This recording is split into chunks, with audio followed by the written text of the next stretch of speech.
Hey everyone, so today we're going to talk about harmony again. I've been talking a lot about harmony because I think it's just that important. What you just heard was a kind of half improvised solo on one chorus of All of Me. Half improvised because there are certain things that I purposely put in there just to show certain concepts. But before we get started, um, please like, comment, share, subscribe, and all that stuff. It makes such a huge difference. This is my only source of income nowadays, the online thing. So if you guys can just do that little tiny favor for me, it would go such a long way. And if you want to support me, you can buy something on DC Music School, or related to what I'm going to talk about today, there are courses on SoundSlice on harmony, practical harmony explained from a historical perspective, which is something that not many harmony teachers do nowadays because they haven't really explored the early years of jazz, which is something that I have done. I have Bebop courses on how to create your own idiomatic bebop lines. I even have a course on phrasing and phrasing in the early days of jazz. So all that fun stuff. So check it out. You can also buy some music on Bandcamp. Whatever you can do to help helps. Thank you so much. All right, let's get started. So basically, I'm going to explain what I did in my solo as much as I can remember anyway. Well, the things that I plan to do anyway. And this video is kind of inspired by a comment that I got from last week's video where I was talking about this gypsy guitar player, Punch Weiss, who's a self-taught player, doesn't know any theory. And someone was asking how players who are completely self-taught organize their thoughts in their heads. And that's a difficult question to answer because you can't generalize due to the fact that they're learning, let's say 95% on their own, figuring things out for themselves. That means everyone is going to come up with their own unique spin on things. So he may not know the theory that you and I may know, but they definitely organize things in some way. But if I were to generalize for a lot of these players, and this goes for a lot of players in the early days of jazz as well, in the 30s and the 40s, it was less about scales, less about arpeggios, and a lot more about, I guess, sound, quote unquote sound, like vocabulary, and in their own understanding of harmony. And when I mean harmony, I'm not talking about harmony in necessarily in a vertical sense, but in more in a horizontal sense. And I talked about this in many of my previous videos, this idea that I call harmonic direction, where it's less about the individual chord, but about where the chords are going, tension and resolution, so to speak. And so, yeah, vocabulary in that. I read actually an interview, not an interview, but a quote about someone asking Wes Montgomery, yeah, what are you thinking about when you're improvising? Are you thinking about scales or arpeggios? And he kind of replied something, no, it's not really what I'm thinking about. I'm thinking more about like a sound. And I guess what he means is vocabulary. And from having transcribed a lot of players from the 30s and 40s, I noticed that seems to be the case for a lot of players. One alternate explanation that I can give is that instead of learning all your arpeggios and your scales everywhere, which is not necessarily a bad thing, it's more about having certain ideas. And as far as the guitar is concerned, it's not about having these ideas everywhere on the fingerboard, but a few key patterns that you can manipulate. And I would also invite you to watch one of my videos that I did, I guess, a few months ago, where I'm talking about practicing licks instead of learning to improvise. I talk a lot about this, about understanding the patterns at the cellular level so that you can manipulate them. And I think that's what a lot of players in the old days were doing. And that's kind of the sound that you get from learning that way. And as early as the 1930s, players were, quote unquote, using substitutions because of this harmonic direction idea. So when you would have like a G7 going to a C, someone like Louis Armstrong or Sidney Bechet would play F minor instead, superimpose F minor over G7. And that creates a certain sound. because they know that G7 going to C is tension, resolution. And F minor to C is also some form of tension, resolution. And so a lot of these things go against what you tend to be taught in music school, this whole chord scale theory thing. So I chose All of Me because it's a fun tune. And it was not easy to improvise at that tempo, 120 BPM. But anyway, hopefully you enjoyed the solo. But I'm going to explain some of these things that I did. And these things that I did, how did I learn them? I learned them by listening to a lot of music, by listening to a lot of my favorite players, not necessarily favorite players, but players that I like. And I would just, if I heard something that I like, I would pause the recording and try to figure it out. I cannot stress this enough, how important this is about listening to music, but listening with an active mind. It's kind of like immersion. And if you think about learning a language, and I do speak a few myself, immersion doesn't do anything. What makes a difference is active immersion. So you're immersed in the language, but then you're activating this part of brain that's trying to understand what you hear. So that means, as far as music is concerned, you need to sit down with a record and your guitar or whatever instrument that you play. And then you figure things out until you understand it. Then at one point, you won't need your guitar anymore. Some of you have seen me transcribe live, like online. And you may think that I have perfect pitch. And one person actually just commented recently, it's crazy how I could figure out the fingering right away. It's not that I have perfect pitch, and it's not that I can magically determine where the fingerings are.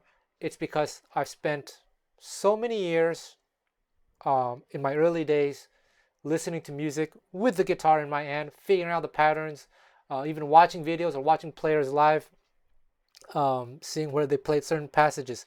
So when I transcribe certain players, I know exactly where they played right away. And because I'm so familiar with the sound, I don't need the guitar to transcribe.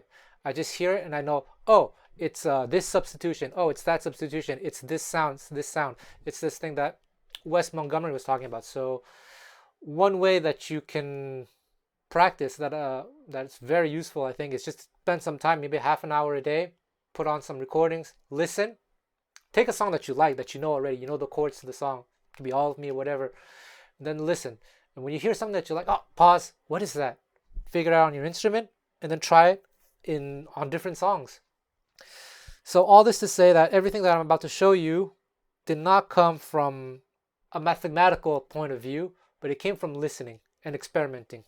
Okay, so for the first two chords, the C and E7, I didn't do anything special, just like a little motif over C and E7. On the A7 chord, I superimpose these chords. E minor 7 flat 5 to this G minor 7 flat 5. And then to an A7 flat 5. So I did something like that.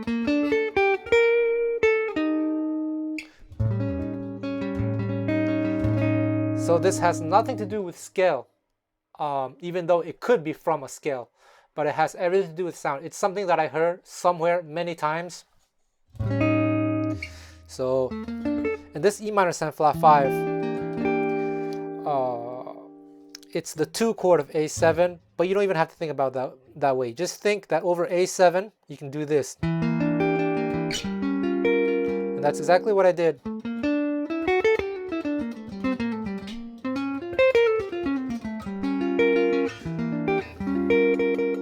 G minor 7 flat 5 to D minor. And then over the E7, now if you went to music school, the chord scale that they would teach you, I guess at Berklee College of Music, I didn't go to Berklee, but I think they call this Mixolydian flat 9 flat 13.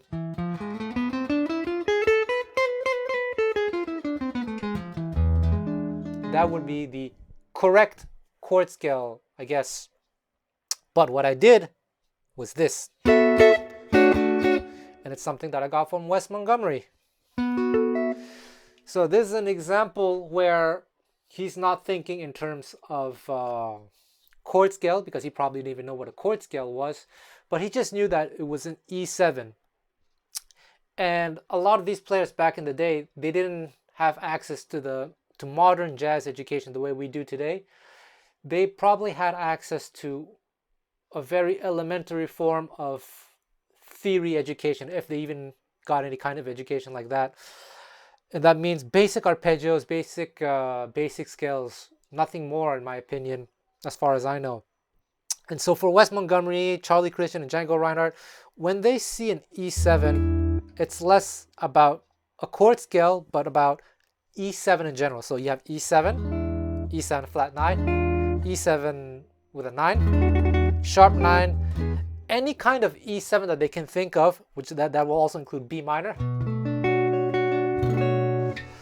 they will play it over the E7 chord. And then through voice leading, they'll somehow make it work. So that's exactly what I did. It's a Wes Montgomery sound. Not just a Wes Montgomery sound, but it's a Wes Montgomery sound. And then I thought B flat 7.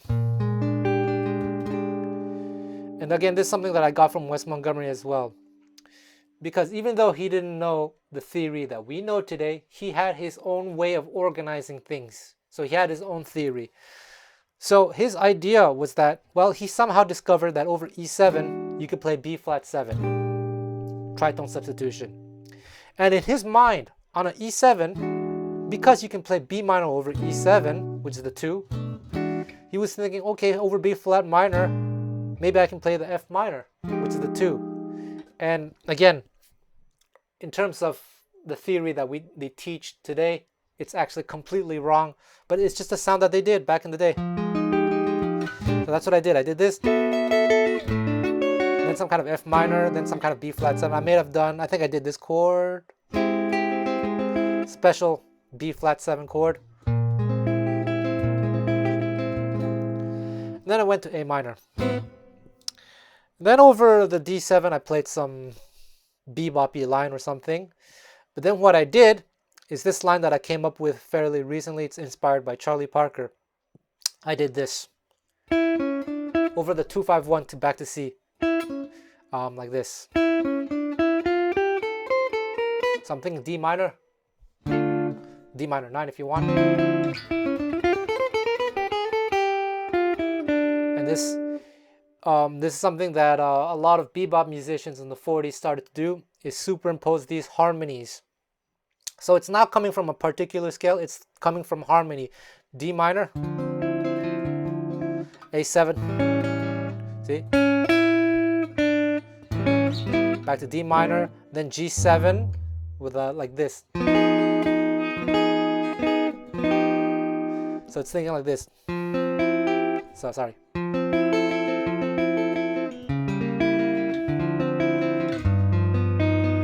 And the line goes like this. That was the A7, G7.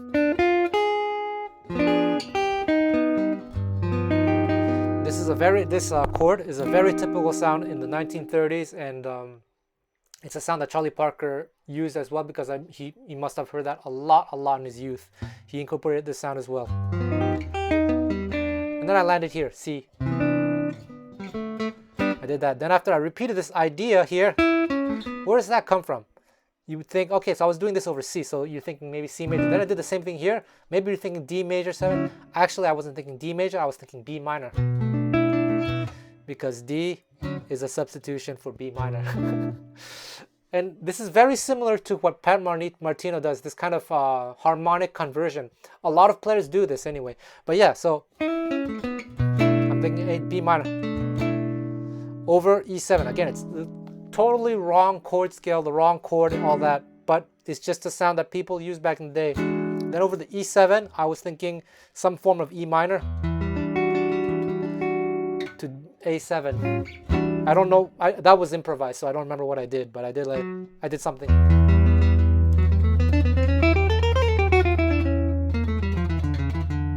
All right? And then at the end, where the chord progression goes F, F minor, C, A7, D minor, G7, I purposely thought F,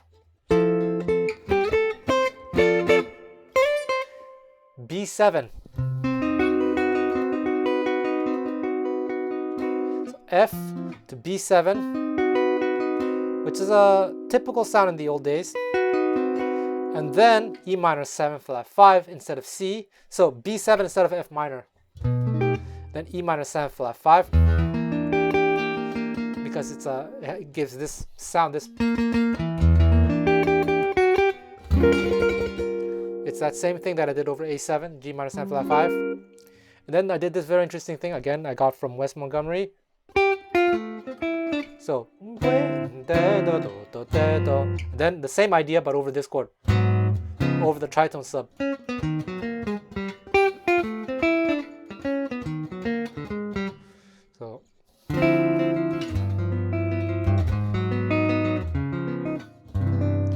So these are things that you'll hear a lot of players back in the old days do. So you see, it's a lot less about scales or arpeggios than it is about sound, patterns, like vocabulary. So of course, if you're into the old style, that's, I think, the way to learn is by listening to a lot of records, figuring out what they're doing over whatever given chord progression or static chord, and then try to practice it and try to understand what's going on at the cellular level. And maybe you can get a teacher to help you figure these things out if you're starting out. But of course, the whole chord scale thing that you learn in music school, that results in a different sound. And it's not necessarily a bad sound, but it's just not the bebop sound or the swing sound. So it depends on the sound that you're looking for. And of course, there are players who mix the two, like Mike Stern. Mike Stern is coming a lot from this modern school scale sound, but he has investigated some bebop as well, so he incorporates both. So it's basically a spectrum. You choose where you want to be on the spectrum. As far as bebop is concerned, if you want to learn how to manipulate these patterns, then I really suggest you check out my bebop course, where I explain how to create the lines. I show tons and tons and tons of licks, but I explain how they're created, so that hopefully you can create them yourself, and that you can, when you hear them, you recognize them. Because most bebop lines are created in that way. It's about understanding how to decorate the chord tones, and it's also about understanding which harmonies to imply over any given chord progression. And that's the whole thing about harmonic direction, which I talk about in my harmony course. You can also watch a lot of my previous YouTube videos where I explain all these things in detail. So one thing that's very cool if you do this work that I encourage you to do, which is checking out recordings. If you're into bebop or swing music, if you're going for a very specific style, then you go listen to that style and you check out what it is that they do, what the players tended to do, and that's how you get that sound. So if I wanted to sound like I was playing from, like, in the 30s style, there was, well, definitely a lot of things that I wouldn't do that I did, and vice versa. If I want to play more in a bebop style, I would avoid doing certain cliches from the older days, for example. So when you have this knowledge, I think it's kind of cool that you can wear different masks, so to speak,